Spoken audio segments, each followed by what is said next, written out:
आप देख रहे हैं अब की बार किसकी सरकार। राजस्थान में मतदान चल रहा है और तेलंगाना में प्रचार चल रहा है। राजस्थान में आज वोटिंग के दिन आपने देखा मुख्यमंत्री अशोक गहलोत ने कैसे अपनी जीत का दावा किया। भारतीय जनता पार्टी की तरफ से 2 सांसद दिया कुमारी, राज्यवर्धन राठौड़ चुनाव लड़ रहे हैं, उनसे बातचीत हमने आपको दिखाई। सचिन पायलट की बहुत चर्चा हुई इस चुनाव में और इसमें मजेदार बात यह कि चर्चा भारतीय जनता पार्टी की तरफ से हुई। बीजेपी के नेता खुद प्रधानमंत्री ने यह बार बार कहा कि सचिन पायलट का तिरस्कार किया। इतना ही नहीं, उनके पिता के साथ यही बर्ताव किया था, उनके बेटे के साथ ये सलूक कांग्रेस पार्टी कर रही है और गुर्जर समाज के एक बेटे के साथ ये सब किया जा रहा है। तो जाहिर है कि इसमें गुर्जर समाज को साधने की कोशिश भी थी। सचिन पायलट की जो भी नाराजगी उनकी पार्टी के साथ है उसको उघाड़ने की भी कोशिश थी।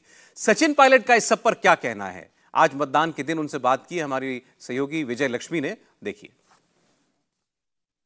पायलट साहब, क्या लग रहा है, कैसा मूड जनता का? आप तो घूम रहे हैं, पूरे राज्य में घूमे और अपने लिए भी प्रचार कर रहे हैं। पब्लिक इस बार बहुत महत्वपूर्ण चुनाव है और इस बार लोगों का मन है कि ये परंपरा टूटनी चाहिए। हर बार हम सरकार बदलते हैं, पार्टी का काम, नेताओं का, सरकार का, उस सबको आकलन करने के बाद जनता इस बार कांग्रेस को दोबारा मौका देगी, ऐसा मैं मानता हूँ। तो आप कह रहे हैं कि रिवाज बदलने जा रहा है, राज नहीं बदल। जनता का मिजाज इस बार रिवाज बदलने का लग रहा है मेरे को। रिवाज ये है कि 5 साल बाद सरकार चली जाती है, लेकिन बीजेपी का जो परफॉर्मेंस रहा प्रदेश में उससे लोग खुश नहीं है और देश में 10 साल सरकार हो गई, अब लोग उब चुके हैं, बदलाव चाह रहे हैं और कांग्रेस बेहतर विकल्प है, आप सब लोग मानते हैं इस बात में। और हम लोगों ने जो काम किया है और हमारी जो जीत हुई है अभी कर्नाटक में, हिमाचल में, उससे लोग बड़े उत्साहित हैं। वाटी वर्कर्स बड़े ऊर्जा से काम कर रहे हैं और पब्लिक का रिस्पॉन्स जो मैंने देखा वो पार्टी के पक्ष में है। और हम लोगों ने जो कांग्रेस पार्टी का मैनिफेस्टो है, जो कांग्रेस पार्टी का विजन प्रदेश के लिए, उसको लोग पसंद कर रहे हैं, इसलिए हम लोग चुनाव जीतेंगे। चुनाव का समय है, लोग भाषण देते हैं, आरोप लगाते हैं, लेकिन हकीकत यह है कि हम सब लोग मिलकर चुनाव लड़ें। किसी एक नेता ने कभी किसी के बारे में ऐसा कुछ कहा नहीं कि आप कोई ये कह सके कि यहाँ अनबन हो सकती है। हम मिलकर लड़ रहे हैं। जो इश्यूज मैंने रेज किए थे उसको पार्टी ने उसका संज्ञान लिया, उसके बाद सरकार के माध्यम से उसको इम्प्लीमेंट कराया। उसका लाभ दोनों को मिल रहा है, पार्टी को भी, सरकार को भी। कांग्रेस में हम मिलकर चुनाव लड़ रहे हैं और कोई भी एक इंसान ना चुनाव लड़वा सकता है, ना जितवा सकता है, ना हरवा सकता है। मिलकर लड़ते हैं। हार भी पार्टी की होती है कलेक्टिवली और जीत भी पार्टी की कलेक्टिव होती है। मैंने कहा ना, 8 करोड़ लोग हैं नेशनल पार्टी। जब तक हम सबको साथ नहीं लेंगे, अगड़े पिछड़े, अल्पसंख्यक, बहुसंख्यक, किसान, नौजवान, सबको समेटना पड़ता है। एक जाति, एक गोत, एक बिरादरी की बात जो करते हैं उनको राजनीति समझ में नहीं आती है। कि मुख्यमंत्री पद के दावेदार अगर नंबर्स आ गए तो सचिन पायलट होंगे? कोई दावेदार नहीं है। ये तो हमारे यहाँ तो परंपरा है, एस्टैब्लिश ट्रेडिशन है कि हम लड़ते हैं, जीत कर जब आंकड़ा, जादुई आंकड़ा आता है, बहुमत के हम क्रॉस करते हैं, फिर पार्टी और विधायक निर्णय करते हैं किसको क्या जिम्मेदारी देनी है। सचिन पायलट अब इस सवाल पर बहुत सावधान होकर बात करते हैं कि जीतने के बाद मुख्यमंत्री कौन बनेगा, क्या वो मुख्यमंत्री बनेंगे या नहीं बनेंगे।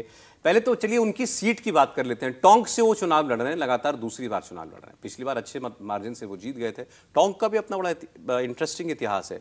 पिछले 5 चुनाव से टोंक ने एक उम्मीदवार को दोबारा नहीं जिताया।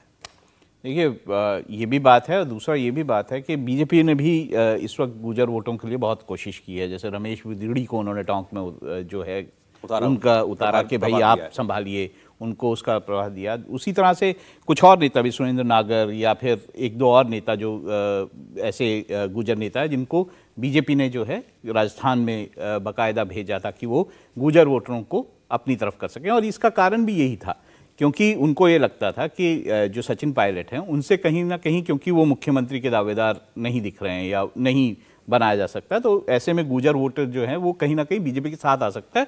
तो उसको जो है अपने साथ जो है जितना किया जा सकता है वो किया जाए। समीर जी, देखिए, टोंक में कोई दिक्कत होने वाली क्या सचिन पायलट? नहीं, मुझे नहीं लगता कि टोंक में सचिन पायलट को दिक्कत होगी। सचिन पायलट पूरे राजस्थान के लोकप्रिय नेता है, टोंक से विधायक भी है और उनके सामने भारतीय जनता पार्टी ने जिस उम्मीदवार को उतारा, मुझे लग रहा है उनका ऐसा कद नहीं है कि वो सचिन पायलट को किसी तरह की चुनौती दे सकें। सचिन पायलट का वहाँ पर मुस्लिम वोट बैंक में बहुत अच्छा प्रभाव है, गुर्जर उनके साथ है और जाटों के बीच में भी वहाँ पर लोकप्रिय है। लेकिन मैं तो कहना चाहता हूँ कि किसी भी पार्टी का अगर नेता और कार्यकर्ता हो तो सचिन पायलट जैसा होना चाहिए। सचिन पायलट जैसा नेता किसी भी पार्टी के लिए एक एसेट है। आप देखिए, इतना जिस व्यक्ति के खिलाफ एक मुख्यमंत्री ने बोला कि गद्दार है, नाकारा है, निकम्मा है, उसके बाद भी उसने पेशेंस रखा और पार्टी के साथ बने रहे। केंद्रीय नेतृत्व ने उनका बहुत सपोर्ट नहीं किया, उसके बाद भी उन्होंने धैर्य रखा और पार्टी के साथ बने रहे। और कल उन्होंने उनके व्हाट्सएप ग्रुप में, जो गुर्जर समाज का व्हाट्सएप ग्रुप है, उसमें सचिन पायलट का मैसेज चला है कि पार्टी के लिए वोट करना है, दाएं बाएं नहीं देखना है, भविष्य बहुत सुनहरा है, एकजुट रहे, कांग्रेस को वोट करें। यह सचिन पायलट की तरफ से एक मैसेज ड्राफ्ट किया गया था और वो गुर्जर कम्युनिटी के अंदर बहुत तेजी से फेसबुक पेज पे चला है, व्हाट्सएप पे चला है, SMS के थ्रू चला है। तो मुझे लग रहा है कि सचिन पायलट ने पूरी कोशिश की है कि प्रधानमंत्री मोदी के कहने के बाद भी और गुर्जरों में मैसेज न जाए कि मतलब मेरे से नाराजगी रही या मुझे नहीं दिया तो इसलिए वोट शिफ्ट किया जाए। और भारतीय जनता पार्टी की पूरी कोशिश है कि गुर्जर वोट का कुछ हिस्सा लिया जाए। हालांकि भारतीय जनता पार्टी जानती है कि सचिन पायलट जब तक पार्टी नहीं छोड़ेंगे, जब तक वो खुद नहीं बोलेंगे, गुर्जर का एक बड़ा वर्ग सचिन के साथ जुड़ा रहेगा, क्योंकि गुर्जर समाज इस बात को मानता है कि सचिन पायलट को जो पद कांग्रेस दे सकती है वो इतनी जल्दी भाजपा में मिलेगा नहीं। और मुझे लग रहा है इसलिए कांग्रेस के साथ गुर्जर वोट जुड़ा रहेगा। पिछली चुनाव में कांग्रेस का, भारतीय जनता पार्टी का एक भी MLA जीता नहीं था। इस बार भारतीय जनता पार्टी ने 9 गुर्जर्स को टिकट दिया है, कांग्रेस ने 12 गुर्जर लोगों को टिकट दिया है। लेकिन जो बात प्रधानमंत्री कहते हैं कि ये गुर्जर समाज के लड़के का तिरस्कार कांग्रेस पार्टी ने किया, उसमें ऐसा लगता है कुछ हद तक सच्चाई तो देखिए, बीच चुनाव में जाकर, बल्कि बीच चुनाव में भी नहीं, उसके बाद जाकर के पिछले कुछ दिनों में कांग्रेस पार्टी को सचिन पायलट की सुध आई। सचिन पायलट कहां प्रचार इलेक्शन का चल रहा है, यहां पर वो प्रचार कर रहे थे मध्य प्रदेश में, सारा समय उनका मध्य प्रदेश में इस्तेमाल हुआ। यहां वो राजस्थान आते थे केवल अपनी कॉन्स्टिट्यूएंसी के लिए। लेकिन ये भी तो बात मायने रखती है ना कि जिस व्यक्ति के लिए क्या जा रहा है वो व्यक्ति क्या फील कर रहा है। अगर वो जनता में और अपने कम्युनिटी में मैसेज दे रहा है कि हमें एकजुट होकर वोट करना है, देखिए पूरा गुर्जर ठीक है, लेकिन पार्टी को आपकी जरूरत तब महसूस हो रही है जब लग रहा है कि यहां चुनाव फंस रहा है यार, नहीं अब हमको जरा मैसेज देने की जरूरत है। उनको हेलीकॉप्टर अब दिया गया जाकर के आखिरी दिनों के प्रचार के लिए, ये भी खबर आज अखबारों में छपी हुई है। लेकिन पोस्टरों में उनको जगह दी गई। फिर उनसे कहा गया कल 1 या 2 दिन पहले कि अब आप एक वीडियो बना करके जारी कीजिए। वो खास तौर पर जो गुर्जर डोमिनेटेड सीट्स हैं वहां पर वो वीडियो जारी करना था।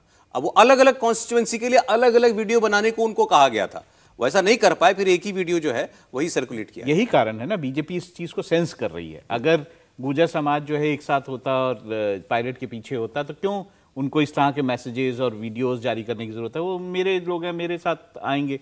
बीजेपी ने इसमें डेंट किया है और जिस तरह से उन्होंने गुर्जर नेताओं को उतारा है वो इसी सोच से उतारा है कि गुर्जर वोट बैंक जो है कहीं ना कहीं छिटक रहा है और वो बीजेपी के साथ आ सकता। नहीं, इसको दूसरी जो घटनाएं हैं उसको छोड़िए, अभी जो विजय लक्ष्मी के साथ बातचीत में बोल रहे हैं उसको देखिए ना। 2 बार सचिन पायलट कह रहे हैं कि कोई एक व्यक्ति चुनाव जितवा हरवा नहीं सकता है। पूरे चुनाव में अशोक गहलोत कहते रहे मेरी सरकार लौटने वाली है, और सचिन पायलट कह रहे हैं कि कोई एक व्यक्ति चुनाव हरवा जितवा नहीं सकता है। बार बार सचिन पायलट ये कहते रहे कि तय कौन करेगा, यहां नहीं तय होगा। तो अशोक गहलोत ने क्या कह दिया, सचिन पायलट ही आला कमान हो गए। तो मुझे लगता है कि इतना आसान नहीं है, और पहली बार गुर्जर समाज इस तरह से नाराज हो रहा है।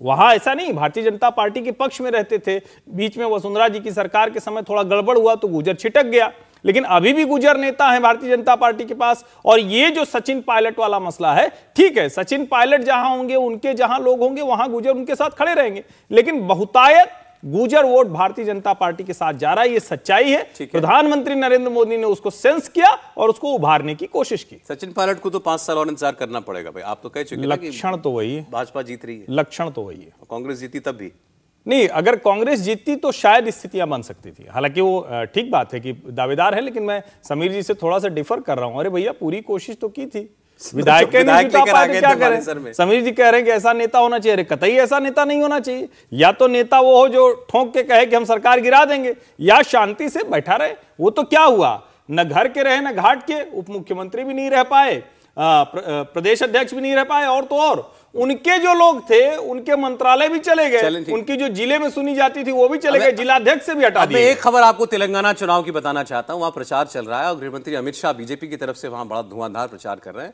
दूसरी ओर असदुद्दीन ओवैसी, उनका फोकस एरिया बड़ा जो है लिमिटेड है, वो हैदराबाद की सीटों पर ही चुनाव लड़ते भी हैं, वहीं उनका सारा ध्यान भी है।